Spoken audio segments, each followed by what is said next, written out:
5 sur 7 matin, bienvenue donc si vous venez à l'instant de nous rejoindre. Aux nombreux obstacles liés à leur genre, la plupart des femmes ont répondu par leurs compétences, leur dévouement et leur pugnacité à être des agents économiques importants.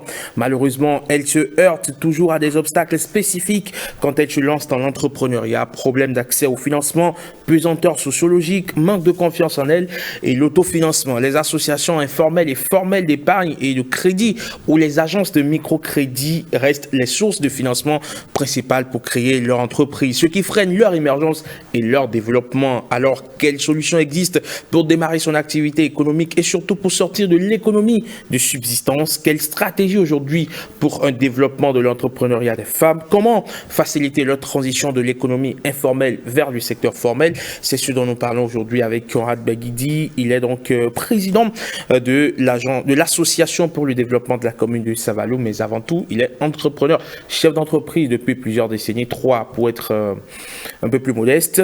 Il est haut conseiller au CES, au Conseil économique et social du Bénin. On ne finit pas de dérouler donc, on va dire, sa carte de visite, mais on préfère s'en arrêter là. Bonjour et bienvenue, M. Baguidi. Bonjour. Bonjour à vous. Comment allez-vous? Écoutez, très très bien, merci. Et vous-même? Ça va, Dieu merci. J'ai l'impression que la dernière fois que je vous ai vu, il y a moins de gris, ça s'accentue un peu plus. Et quand on se regarde dans le miroir, on se dit qu'on a quand même fait du parcours. Oui, bon, c'est gris de plus en plus, mais regardez pas ça, parce que dans la tête, c'est encore Absolument. Tout à fait frais. Donc, Absolument. On peut considérer que ça, ce n'est qu'une apparence. Mais je suis d'accord, totalement d'accord avec vous. Alors, j'en parlais tout à l'heure, on vous a connu sur le TV grâce à cette célèbre émission, Boss Academy, qui a révélé des entrepreneurs. Que sont-ils devenus, ces entrepreneurs?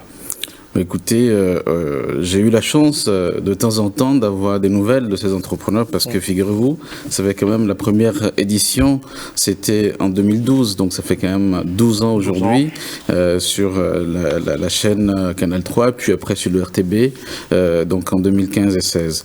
Donc c'est vrai que ça commence à dater, mais le beau souvenir que j'ai eu, c'était au mois de juillet où j'ai reçu un message en double, donc de Trésor Délice, alors comment ça s'appelle?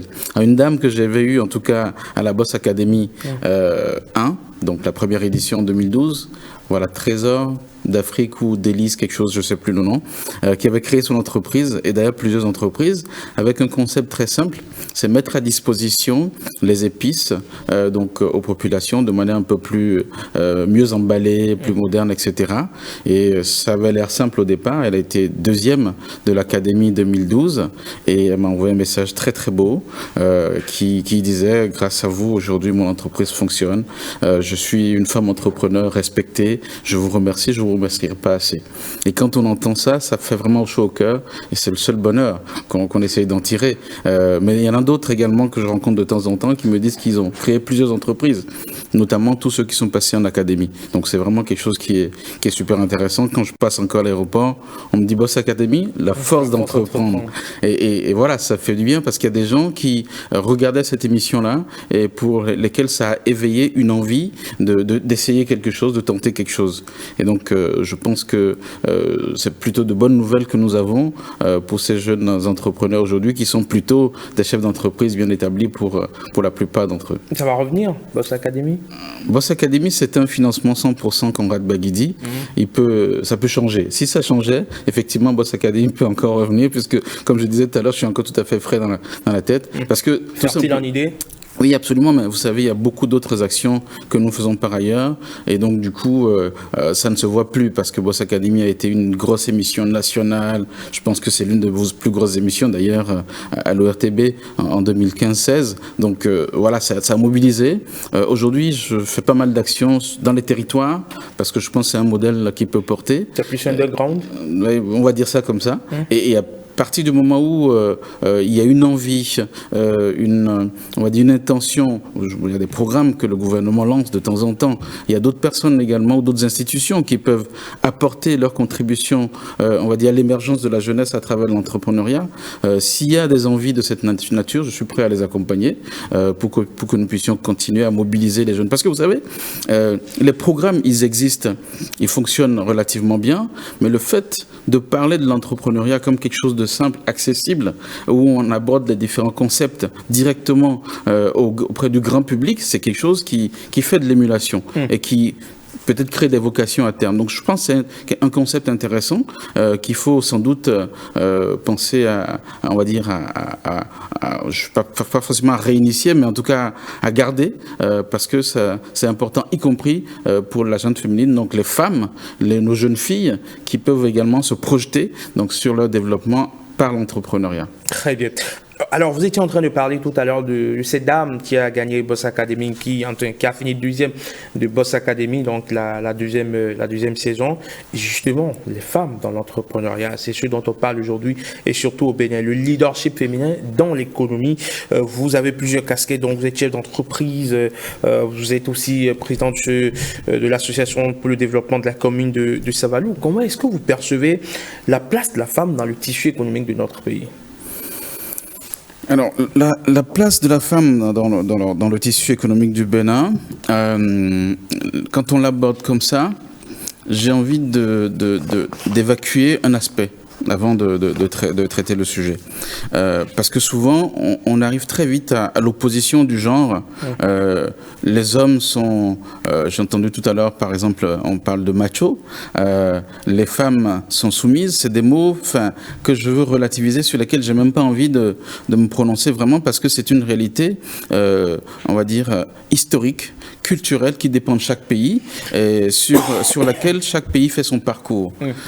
Et ce qui me réjouit, c'est que quand on regarde tous les pays du monde, il y a 1 ou 2 siècles en arrière, ils ont tous été quasiment dans la même situation à un moment donné. Je ne dis pas que nous, on est un siècle derrière. Hein. Je dis tous les pays ont eu un parcours par rapport à la place de la femme, ou la place que la femme a pu occuper au fur et à mesure. Ça veut dire quoi? Ça veut dire que dans la réalité, le problème, il existe, mais il dépend des pays, de leur culture. Et je défends quiconque qui pourrait jeter l'opprobre sur notre culture à nous ici, parce que nous avons nos réalités sur lesquelles nous allons progresser au fur et à mesure. Mais quand je dis ça, en fait, le problème, il n'est pas qu'au Bénin, il n'est pas qu'en Afrique, il est partout. Parce qu'il suffit de prendre quelques chiffres pour se faire un consensus. Nous avons aujourd'hui, selon Grant Thornton de 2023, 24% seulement de femmes qui ont des positions de responsabilité dans les entreprises. Donc, en matière de leadership, c'est très peu. Nous sommes à 1/4 de la population, alors que le nombre de femmes dépasse le nombre d'hommes. Donc, déjà, ça, c'est un premier niveau qui n'est pas béninois. Ce chiffre, il est mondial. Nous avons un deuxième chiffre, et je m'en arrêterai au troisième, qui est également important, c'est que quand on va plus loin, pour garder le nombre de femmes qui ont des positions, par exemple, de ministres dans les différents pays au monde, on n'est qu'à 14%. Vous voyez, donc ça, c'est également une référence de 2023. Et enfin, si on regarde celles qui sont, enfin, même si vous voyez à travail égal, la femme gagne presque 18%, voire plus, de moins que l'homme. Donc, c'est des références mondiales qui ne sont pas spécifiques au Bénin, pour dire que aucun pays ne peut dire totalement qu'il a réglé le problème de la place de la femme. Maintenant, quand on en arrive à la question du leadership de la femme ici au Bénin, je prendrais une image simple. C'est que on a comme un match de foot qui a commencé avec, sur les bancs de touche, de très bonnes compétences.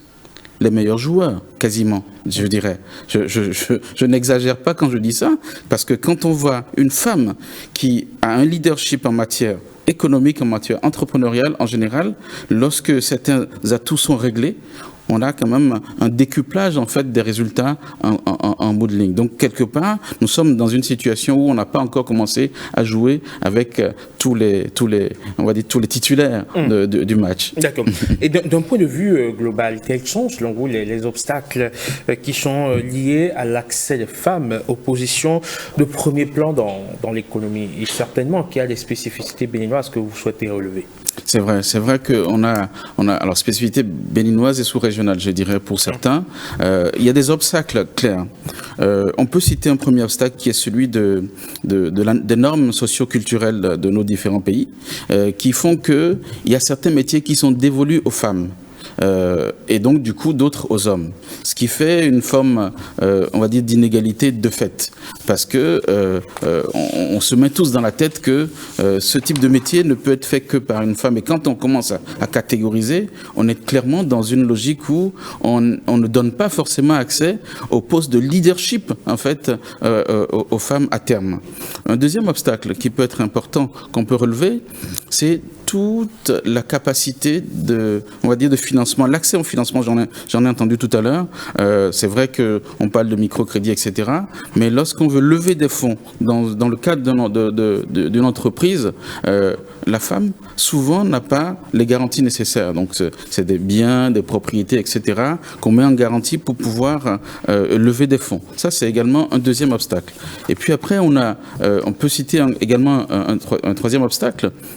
C'est celui comment dire, par exemple, je vais prendre un encore plus concret, c'est la conciliation de la vie de famille avec la vie professionnelle. Ça reste également un élément important qui constitue des obstacles aujourd'hui et non négligeables dans notre société. Donc c'est des choses à traiter. D'accord. Et pensez-vous que les politiques actuelles favorisent suffisamment l'entrepreneuriat féminin et le leadership des femmes dans le développement de notre pays, que ce soit donc en entreprise ou au niveau social? Je pense qu'il y a toujours des choses à faire. Nous sommes en construction, nous sommes sur un parcours qui est vraiment, on va dire, aujourd'hui, qu'on peut louer. Hein. On peut louer notamment des mesures très très fortes. Quand je prends le microcrédit à l'AFIA, donc sa modernisation aujourd'hui donne un accès important aux femmes. Et ça, il faut le louer. Nous pouvons parler également de la place des femmes aujourd'hui en matière politique. Lorsqu'on voit qu'au niveau de l'Assemblée, pour cette mandature, il y a quand même pas mal de femmes du fait des réformes qui ont été mises en place. Donc c'est à louer également. Je vais citer un cas emblématique. Et vous parlez donc de social.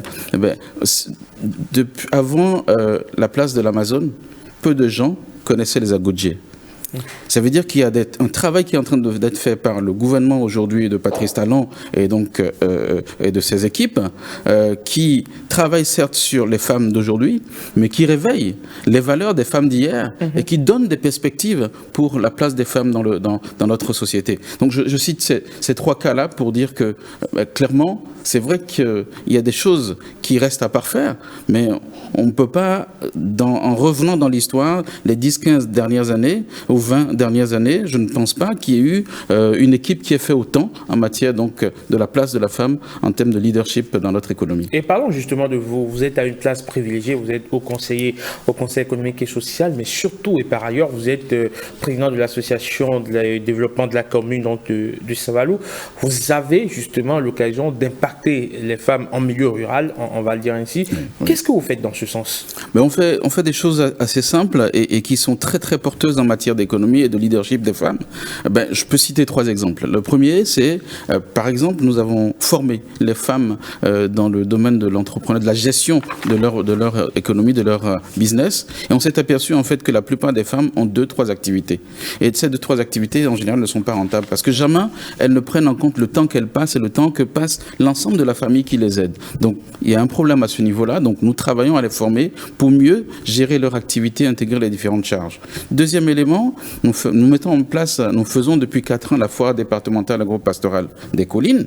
Et dans cette activité, nous faisons une part belle aux femmes pour faire en sorte qu'elles viennent démontrer toutes les innovations qu'elles ont pu mettre en place. Et ça fait beaucoup d'activités aujourd'hui, beaucoup d'entreprises menées par des femmes que nous révélons tous les jours. Je pense à Madame Laourou, par exemple, à Dassa, qui fait un travail intéressant là-dessus par rapport aux noix d'anacarde. Ensuite, nous avons récemment commencé à travailler avec les femmes potières de Pataba qui ont des méthodes ancestrales pour fabriquer la poterie et nous pensons qu'en les accompagnant simplement à améliorer leurs méthodes, on va pouvoir sortir de ce lot-là beaucoup de femmes qui vont rayonner avec cette activité-là et faire en sorte que nous puissions développer l'économie locale parce que c'est des femmes qui en veulent. Donc il y a des activités que nous essayons de mener et nous pensons que les résultats pour certaines activités sont déjà visibles sur le terrain. Comment, M. Gwegndi, pour finir, encourager le leadership féminin dans l'économie? Alors, encourager le leadership féminin dans l'économie. Qui est à la mode, révéler le leadership féminin dans l'économie. Alors, je pense que il faut absolument que, au-delà de tous les efforts qui sont faits, qu'il y ait un environnement de promotion du leadership féminin qui soit structuré. C'est-à-dire que ça peut passer par différentes mesures, mais il faut réfléchir à comment valoriser les travaux ou les innovations des femmes, valoriser le leadership des femmes lorsqu'on a des modèles qui fonctionnent, pour donner des exemples et susciter également des envies chez d'autres femmes pour pouvoir le faire, parce que, qu'on le veuille ou non, le frein familial, le frein socio-culturel, etc., il y en a tellement qui les absorbent qu'on a besoin en fait de mettre en lumière celles qui réussissent. Et ça passe par la mise en place d'un cadre qui favorise un peu l'émergence des différentes initiatives de leadership féminin. Monsieur Ouekdi, merci beaucoup. On a toujours du plaisir à vous écouter, mais avant, on va vous permettre de conclure.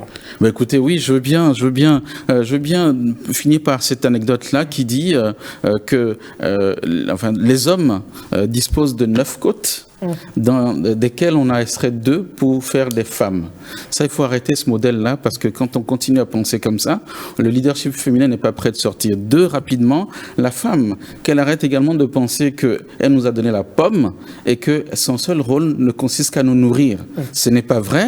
Et enfin, nous avons 12 côtes, que nous soyons hommes ou femmes, de chaque côté, donc 24 au total. Et il faut savoir que de chaque côté, nous avons également des leaders à promouvoir du côté des femmes, aussi bien que du côté des hommes.